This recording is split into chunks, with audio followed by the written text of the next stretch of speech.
अगली खबर अब बांग्लादेश से है, जहां से रोजाना खौफनाक तस्वीरें सामने आ रही हैं। हिंदुओं से हिंसा रुक नहीं रही। हालात ऐसे हैं कि अंतरिम सरकार ने कट्टरपंथी जमात को खुली छूट दे दी है। एक तरफ हिंदू समाज के लोगों को बंद किया जा रहा है, उनको जेल में डाला जा रहा है, इस्कॉन पर प्रतिबंध लगाने की मांग की जा रही है। खुले तौर पर हिंदुओं के खिलाफ, इस्कॉन के खिलाफ सड़कों पर नारे लगाए जा रहे हैं और पिछले 24 घंटे में चटगांव में ही 3 मंदिरों पर हमला कर दिया गया है। जबकि ऐसी भी खबरें हैं कि ढाका और दूसरे शहरों में मंदिरों में तोड़फोड़ और लूटपाट की गई। पर इस सब के बावजूद मोहम्मद यूनुस की सरकार क्या कर रही है? वो अदालत में ये कह रही है कि इस्कॉन पर प्रतिबंध लगाने की जो मांग है उसका समर्थन सरकार करती है। हिंदू सुरक्षा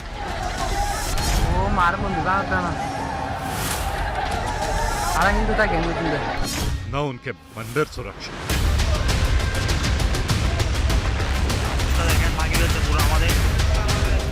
और जो उनके हक अधिकार सुरक्षा की आवाज उठाता है उसे जेल में ठूंस दिया जाता है।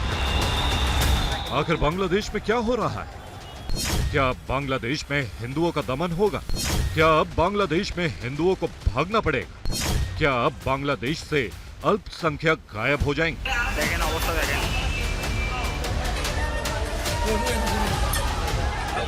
क्योंकि जो हालात वो बांग्लादेश की उस खौफनाक तस्वीर को बता रहे हैं। अराजकता, बर्बरता हावी है। कट्टरपंथियों के हाथ में बांग्लादेश सरकार की कमान आ चुकी है और शांति में नोबेल जीत चुके मोहम्मद यूनुस ऐसे खामोश हैं जैसे कुछ हुआ ही ना हो। अगर अब भी मोहम्मद यूनुस की आंख नहीं खुली तो बांग्लादेश के हिंदू एक ऐसे संकट में घिर सकते हैं जिसका हल निकालना नामुमकिन जैसा है। इस जहरीली सच्चाई पर विश्वास करने के लिए हम कुछ तस्वीरें आपको दिखा रहे हैं जो चीख चीख कर बता रही हैं कि कैसे बांग्लादेश हिंदुओं के लिए नरकिस्तान बनता जा रहा है। ये चटगांव से आई तस्वीरें जिसमें 3 हिंदू मंदिरों पर हमला किया गया, उनमें तोड़फोड़ की गई और जो मंदिर में तोड़फोड़ रोकने आए उन्हें मारा पीटा गया। इस तरह की तस्वीरें बांग्लादेश से हर रोज आ रही हैं। खासतौर से चिन्मय दास की गिरफ्तारी के बाद से हालात काफी खौफनाक हो गए।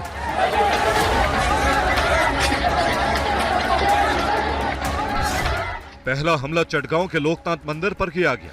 तस्वीरों में देखिए कैसे लाठी डंडे लेकर उपद्रवी आए और मंदिर में तोड़फोड़ करने लगे।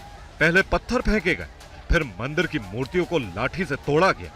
ये ठीक वैसी ही स्थिति है जैसी पाकिस्तान के सिंध से तस्वीरें आती रहती हैं। हैरानी की बात ये कि सैकड़ों की संख्या में आए इन लोगों को अभी तक गिरफ्तार नहीं किया गया। दूसरा हमला कालीबाड़ी मंदिर पर हुआ जो चटगांव के हजारी लेन में पड़ता है। रात के अंधेरे में यह हमला किया। हमला करने वाले लोग मंदिर में भी जा घुसे और एक एक मूर्ति को तोड़ डाला। इस दौरान मंदिर के भवन को भी नुकसान पहुंचाया। किसी ने उन्हें रोकने की कोशिश नहीं की। पूरा देखें पूरा कालीबाड़ी আমাদের के ধ্বংস করে দিয়েছে, আমাদের कालीबाड़ी पूरा भांगे दिए देखें। तीसरा हमला मनसा देवी माता मंदिर पर किया गया। यह हमला भी रात में किया गया। मंदिर में तोड़फोड़ के बाद आग भी लगा दी गई। उपद्रवियों की भीड़ आता देख मंदिर के पुजारी भाग गए। कई घंटे तक ऐसे ही हालात बने रहे।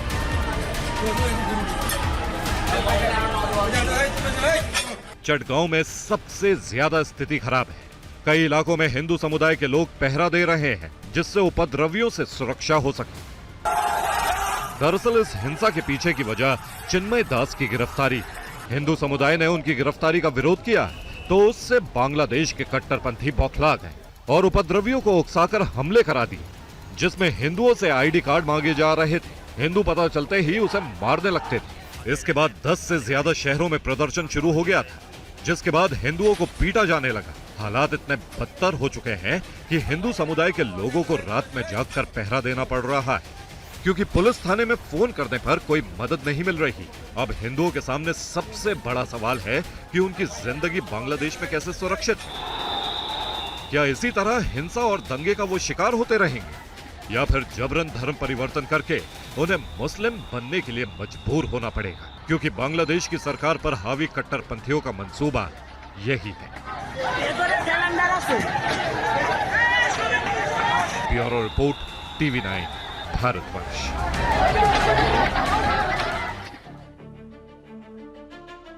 कल भारत की सरकार ने एक आधिकारिक बयान जारी किया जिसमें उन्होंने कहा कि बांग्लादेश में हिंदुओं पर हो रहे हमले और चिन्मय दास की गिरफ्तारी बेहद चिंताजनक है। गजब की बात यह है कि इसके जवाब में बांग्लादेश की सरकार ने क्या कहा। उन्होंने कहा कि हम बेहद दुखी हैं कि भारत की सरकार ऐसा बयान देगी क्योंकि ये हमारी सोवरेनिटी के खिलाफ है। हिंदू अल्पसंख्यक हमारे देश में बिल्कुल सुरक्षित है, ऐसा कहना था बांग्लादेश की सरकार का, पर तस्वीरें कुछ और ही बयान कर रही हैं। और चिन्मय दास की गिरफ्तारी के बाद हालात और भी ज्यादा भयावह हो चुके हैं, जिसमें चटगांव का हाल सबसे बुरा है।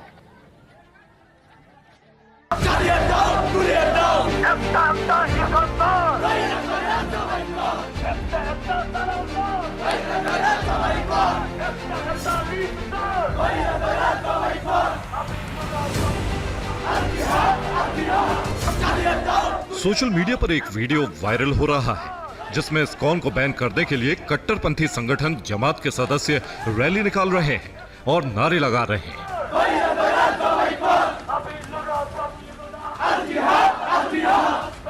हिंदुओं को मारने काटने की धमकी दे रहे हैं। हालांकि TV9 भारतवर्ष इस वीडियो की सत्यता की पुष्टि नहीं करता है।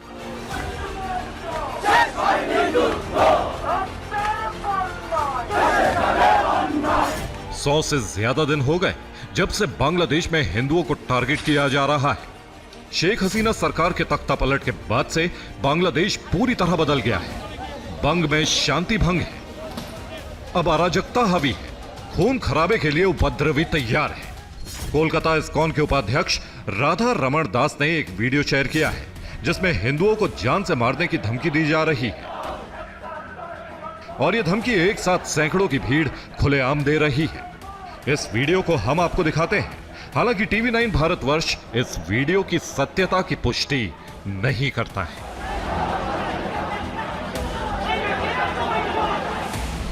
राधा रमण दास बांग्लादेश में हिंदुओं से जुड़ी सुरक्षा का मामला उठाते रहे हैं। वो बांग्लादेश में इस्कॉन से जुड़े संत चिन्मय दास के भी संपर्क में थे, इसलिए बांग्लादेश की खौफनाक स्थिति की जानकारी मिलती रहती थी। राधा रमण दास के मुताबिक हिंदुओं की आवाज दबाने के लिए यूनुस सरकार एक प्लानिंग के तहत काम कर रही है। इस तरह की ऐसी स्पिरिचुअल ऑर्गेनाइजेशन जिसमें बड़े बड़े लोग जुड़े हुए हैं, पूरे विश्व में हमारे हर एक देशों में हमारे मंदिर हैं, हजारों मंदिर हैं, तो ऐसे संस्था के ऊपर में उंगली उठाना बिना किसी तथ्य के इलॉजिकल बात कहना ये बहुत ही दुखद है। इतने सारे मतलब एक के बाद एक खराब न्यूज आ रही है बांग्लादेश से। कल रात में भी काफी तांडव चला, कई जगहों में अटैक्स हुए हैं, तो ये सारा चीज बहुत ही चिंता का विषय है। इसको लेके हम लोग बहुत ही दुखी हैं।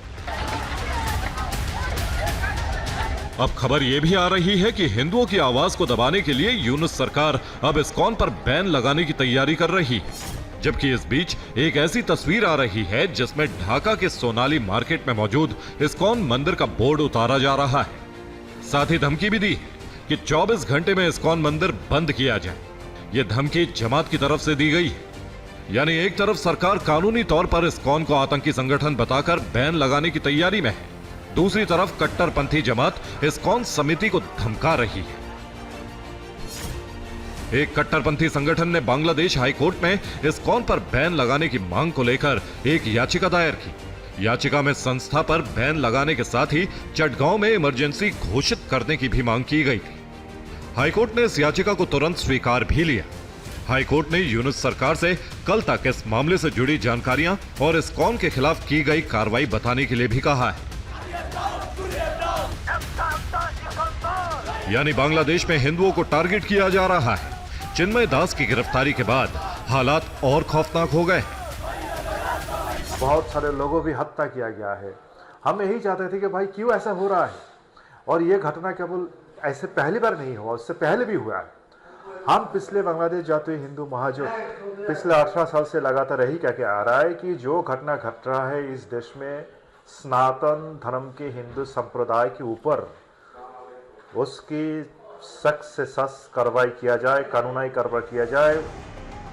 चिन्मय दास की गिरफ्तारी के अलावा बांग्लादेश में हिंदुओं पर हमले और मंदिरों में तोड़फोड़ पर भारत के ऐतराज के बाद बांग्लादेश सरकार ने सफाई दी है, जिसमें कहा है ये बेहद दुख की बात है कि चिन्मय कृष्णदास की गिरफ्तारी को कुछ लोगों ने गलत तरीके से पेश किया है। बांग्लादेश सरकार फिर से ये दोहराना चाहेगी कि देश की न्यायपालिका पूरी तरह से स्वतंत्र है और सरकार उनके कामकाज में दखल नहीं देती। यानी यूनुस सरकार ने सारे मामले से खुद को अलग कर लिया है, जबकि अल्पसंख्यकों पर हमले रोकना सरकार की जिम्मेदारी है। लॉ एंड ऑर्डर संभालना प्रशासन की जिम्मेदारी है।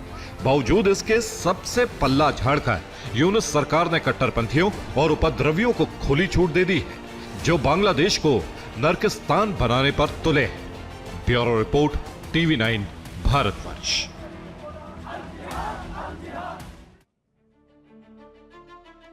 इस्कॉन बैंक करने वाली याचिका पर हाईकोर्ट ने जरूरी दस्तावेज जमा करने के लिए कल तक का समय दिया था, लेकिन कट्टरपंथियों के दबाव में यूनुस सरकार ने जल्दबाजी दिखाई कि आज ही इस्कॉन को बैन करने के लिए पूरी ताकत लगा दी। हाईकोर्ट में बांग्लादेश के अटॉर्नी जनरल ने कहा कि इस्कॉन एक आतंकी संगठन है जो देशद्रोही गतिविधि संचालित करता है। इस पर जल्द से जल्द प्रतिबंध लगाना सरकार का मुख्य एजेंडा है और इसके लिए जरूरी तैयारी शुरू भी कर दी गई है। कोर्ट में सरकार की दलील से साफ है कि इस्कॉन पर जल्द ही बैन लग सकता है। साथ ही इस्कॉन से जुड़े कई सदस्यों पर झूठे आरोप लगाकर उन्हें गिरफ्तार भी कराया जा सकता है। ये ठीक वैसी ही मोडस ऑपरेंडाई है जैसे चिन्मय दास की गिरफ्तारी में इस्तेमाल हुई थी। चिन्मय दास पर भी देशद्रोह का आरोप लगाकर उन्हें जेल भेजा गया। दरअसल चिन्मय दास लगातार हिंदुओं की सुरक्षा का मुद्दा उठा रहे थे। 5 अगस्त के बाद जब हिंदुओं पर हमले शुरू हुए तो उन्होंने ही लगातार रैलियां की, सब हिंदुओं को एकजुट होने के लिए कहा और इसीलिए कट्टरपंथियों के टारगेट पर वो आ गए।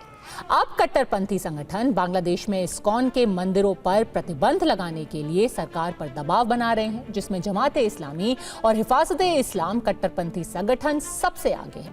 बांग्लादेश में इस्कॉन के 50 से ज्यादा मंदिर हैं। बांग्लादेश में इस्कॉन में आस्था रखने वालों की संख्या भी काफी ज्यादा है। इस्कॉन संगठन आपदा के वक्त राहत का काम करता रहा है।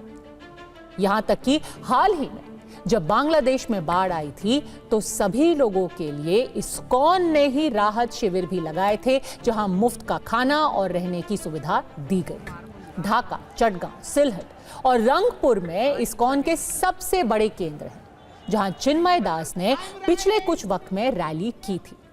इन रैलियों में भारी भरकम हिंदुओं की भीड़ को देखकर कट्टरपंथी जमात की बौखलाहट और भी बढ़ गई। इसीलिए सरकार के साथ मिलकर इस्कॉन को बैन करने की तैयारी शुरू कर दी गई। बकायदा एक प्लान बनाया गया। पहले चिन्मय दास के ऊपर मुकदमा करके उन पर देशद्रोह का आरोप लगाकर पहले उन्हें जेल भेजा गया और अब जब वो सलाखों के पीछे हैं तो उनकी गिरफ्तारी में इस्कॉन को बैन करने की याचिका डाल दी गई और ये सब उसी साजिश का हिस्सा कहा जा रहा है।